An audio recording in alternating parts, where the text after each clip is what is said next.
Bismillahirrahmanirrahim.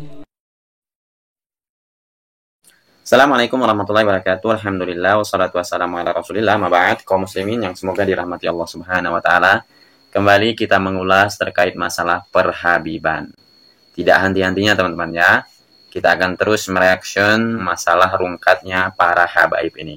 Di dalam tema kali ini teman-teman ya, ternyata para habaib ini mereka semua punya penerus. Ternyata mereka sudah mempersiapkan pasukan mereka teman-teman ya. Mereka sudah membekali anak-anak mereka dengan doktrin-doktrin palsu mereka. Dan mereka sudah mulai mengajari anak-anak mereka untuk berceramah di khalayak umum. Namun teman-teman ya, apa yang mereka ucapkan tidak lebih atau 11-12 dengan para kebanyakan habib di Indonesia ini. Oh, nggak ngaji ini. Celeng berarti Wahabi mereka. Wahabi mereka. Hajar siap aing. Andalan mereka yaitu bercerita dongeng dari kalangan mereka sendiri. Itulah senjata andalan mereka teman-teman ya. Seperti yang akan kita simak di dalam video ini. Ada Habib Bocil yang sudah berani berceramah, namun ceramahnya itu ngedebrus sama seperti para habib-habib lainnya. Ini dia videonya. Dan dalam sebuah riwayat Rasulullah SAW pernah bertanya kepada iblis, "Hei iblis, siapa musuhmu yang terbesar? Siapa makhluk yang kau benci?" Apa kata iblis? "Antum ya Muhammad. Engkau ya Muhammad adalah musuh yang terbesar. Engkau ya Muhammad adalah makhluk yang aku benci." Apa kata iblis? Apa kata Nabi Muhammad? Kata Nabi Muhammad, "Sesudah aku siapa hai Muhammad? Sesudah aku siapa hai iblis?" Apa kata iblis? "Sesudah engkau anak cucumu. Sesudah anak cucumu, saudara-saudara, anak cucumu adalah makhluk yang aku benci." Saudara-saudara, berarti anak cucu Rasulullah itu habaib, betul? Kira-kira saya tanya, yang membenci habaib siapa itu orang? Kan saya tadi bilang yang membenci habaib itu iblis. Berarti saya tanya sekarang, yang membenci habaib itu siapa? Orang kompak siapa? Siapa? Akbar. Nah saudara, Habib Rizik cucunya Nabi, betul? Beliau darah daging Rasulullah. Beliau berjuang untuk agama bangsa dan negara. Beliau dakwah pagi siang sore malam untuk meneruskan datung-datungnya. Saya tanya kira-kira yang membenci Habib Rizik siapa itu orang? Yang membenci Habib Rizik siapa itu orang? Betul. Angkat tangan semua, angkat tangan, takbir.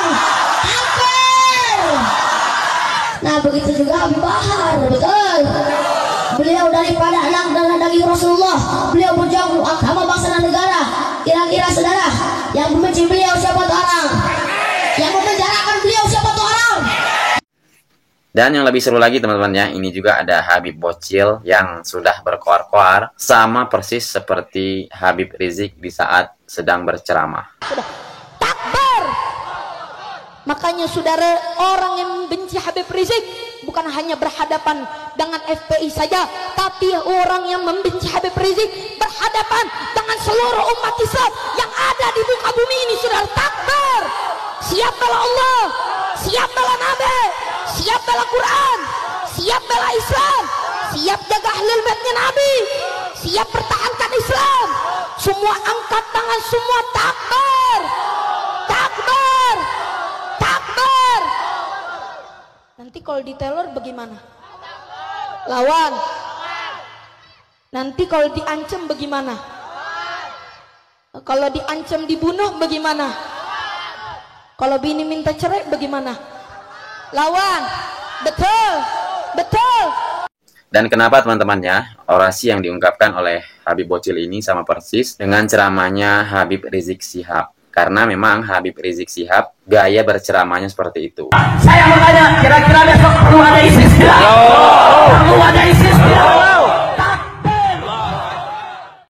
Dan inilah teman-teman ya, untuk antisipasi kita agar kita lebih berhati-hati lagi. Mereka tidak henti-hentinya terus menebarkan doktrin-doktrin mereka dari cerita-cerita khurafat atau cerita-cerita dongeng mereka. Dan hal seperti ini teman-teman ya, itu tidak lain untuk mencari para muhibin. Target mereka teman-teman ya, memang Indonesia ini yang SDM-nya sangat rendah. Jadi orang-orang yang awam itu gampang sekali terdoktrin dengan dongeng-dongeng mereka. Terkecuali teman-teman ya, apabila kita sering hadir di kajian-kajian yang selalu membahas tauhid, yang selalu membahas tentang syirik, tentang bid'ah, tentang khurafat-khurafat, pasti kita tidak akan mudah terpengaruh teman-teman ya. Apapun dan bagaimanapun caranya orang-orang ingin mendokterin kita. Karena kita sering mendengar teman-teman ya dari ustadz-ustadz yang selalu mengingatkan kita tentang hal tersebut. Sebagai contoh teman-teman ya, yaitu teman-teman kita dari Muhammadiyah. Mereka anti sekali teman-teman ya dengan para habib. Apalagi teman-teman kita dari Salafi,